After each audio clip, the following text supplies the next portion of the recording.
Get down, get down. All right, check this out. Homemade pasta made easy. This will save you thousands in therapy. That was sexy.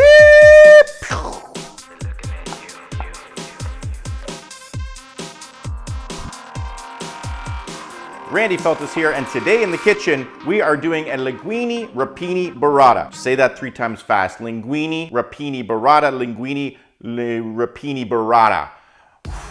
And it is going to be awesome. If you want to be the king of your own kitchen, well, you got to do fresh pasta. So what do you need? You need some eggs, double O flour, pinch of kosher salt, touch of olive oil, and everyone's got one of these, a fork. Let's get this started. We're going to make a well. Now what we need is a little home for our eggs. They're going to get in there and they're going to be really cozy inside this double O flour. You ready? So I've got 1 egg and 3 yolks here.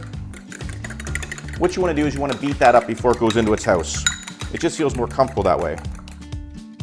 In it goes. And then what we're going to do is we're going to turn the eggs into the house. So you just kind of beat along, and it's going to get thicker, and it's going to get richer, and everyone's going to get along. It's going to be a little party in here. The reason I use the double O flour is because it's got better minerals, a little bit better protein, it's a little bit finer, and it's just gonna make a better bite on your pasta. And that sounds a little strange, but wait until you try it at home and you bite that pasta and you'll be like, oh, that dude in the pink shirt, he knows what he's talking about. Woo! So then once we're getting this like thick batter in the middle and we've almost got all the flour incorporated, what we're gonna add next is just a little touch extra virgin olive oil and a pinch of salt.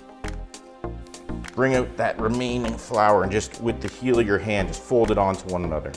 And as you can see, it's a pretty loose bread dough right now. And what we're looking for is kind of like a heavier, firmer dough. So as the rest of this flour gets incorporated in, you'll start feeling it come together. Oh, that feels good already. So I have an excuse not to go to the gym because you know what? It is a bit of a workout. It's gonna take, 3 or 4 minutes, but I'm gonna feel pumped up after this. You can feel the dough just kind of gripping the table. It's kind of just barely gripping my hand. You can fold it into one another, into itself. And when you place it up, it just feels like a tight bread dough. What we're gonna do now is we're gonna wrap this baby up. We're gonna come back and see it in 10 minutes. Okay, 10 minutes later, you can see the dough, it has a bit more of a Play-Doh kind of feel to it. It just kind of makes it a little bit easier to kind of manipulate. And all I'm gonna do is I'm gonna use my heel of my hand here and I'm just gonna kind of spread it out so it can get into my pasta bike. Now, if you don't have a pasta bike at home, that's cool. Get out your grandmother's rolling pin and just start going to town and rolling it thin as you possibly can. But if you do, I got it set to number 1. We just turn it on. And I told you. Homemade pasta made easy, here it is. Give it a nice little dust because it's gonna stick. And then, you know what? It goes back in.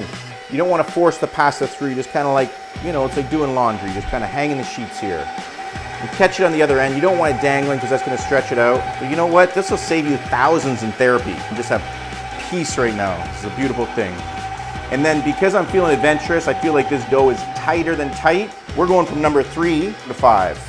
I'm looking for an arm workout here. Pasta feels good. You can see that it's not quite transparent. I mean, if I hold it up here, you can kind of see my hand coming through, but I don't want it too thin because too thin just means I'm not going to get that al dente kind of texture. And that's what I'm truly after here. Woo!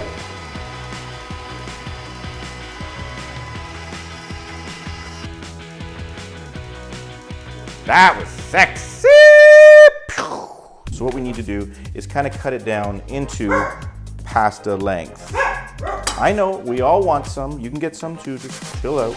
So just line them up and kind of make them all uniform. And then what we're gonna do is we're gonna take the sheets and we're gonna roll them up. If you don't have a bike at home, this is how you're gonna portion your pasta.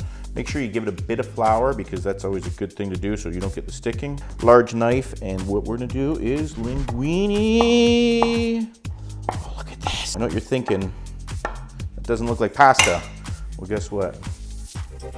That looks like linguine.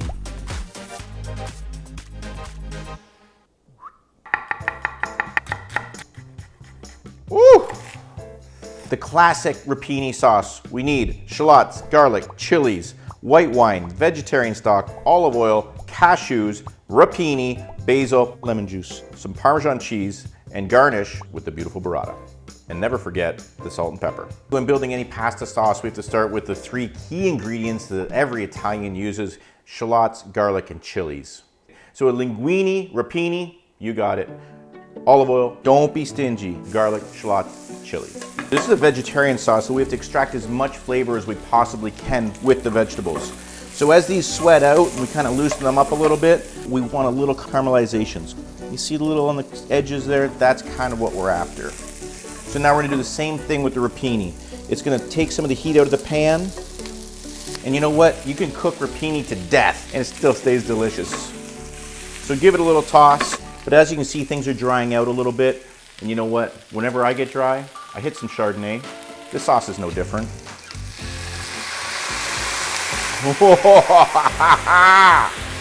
You can tell it was thirsty.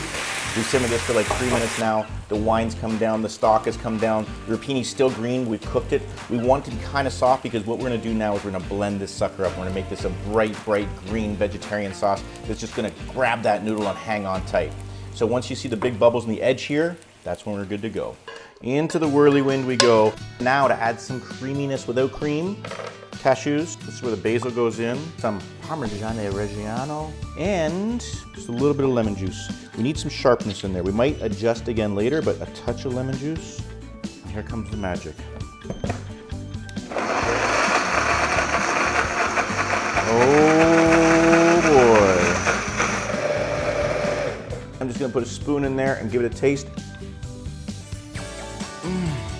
Just like the bitterness of the rapini, but then the garlic, the shallots, a little bit of spice in there with the chilies. The lemon's cutting it, which is nice, but we are gonna go a touch more lemon, just a little bit more acidity. And then I'm also gonna adjust with salt and pepper. It's electrifying, green, gorgeous. Look at this. Get yourself a spatula, get every last drop out. This is just like stunningly, strikingly gorgeous.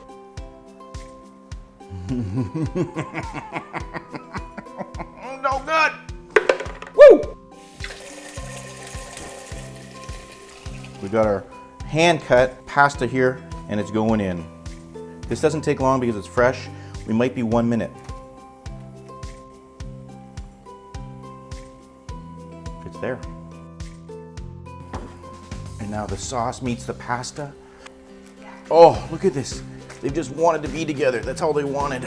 They were waiting for this day, and that's finally come. It's this gorgeous, kind of like green like pesto with a little bit of bitterness from the rapini, and it's just smothered our noodles. It's just like, it's just fallen deep in love, and it's cradling it, and it's not gonna let go. It's like this bear hug intensity of greenness. Oh, oh, oh. Because we're gonna take this, and we're just going to tear it open. Oh, and place it